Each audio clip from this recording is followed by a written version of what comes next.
We sort of think of physicians or nurse practitioners or physicians' assistants as being the prescribers on the health team.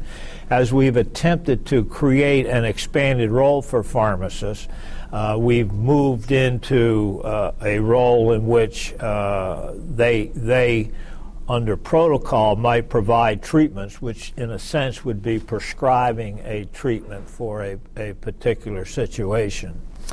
And so in general, I think we're going to see a growing opportunity for pharmacists in collaborative arrangements with other health professionals to get involved in the prescribing arena. Now, when you mention antibiotics, that presents a whole different additional issue that society has to deal with. Resistant organisms to antibiotics are growing rapidly. Our antibiotic armamentarium isn't growing as rapidly.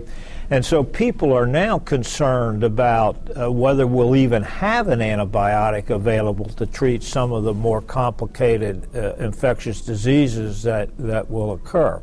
And for that, we've begun to talk about antibiotic stewardship, taking antibiotics out of animal feed sources so that people don't get exposed to it through the food that they eat. We're talking about minimizing antibiotic prescribing for conditions where the infectious is not treatable by an antibiotic. It's a virus or something else. And in that opportunity, then pharmacists might step forward and play a more judicious role in assuring that antibiotics are used when they're necessary and appropriate, but not used where they're not going to help the patient. Now, that's a role that a pharmacist can't really take on independently.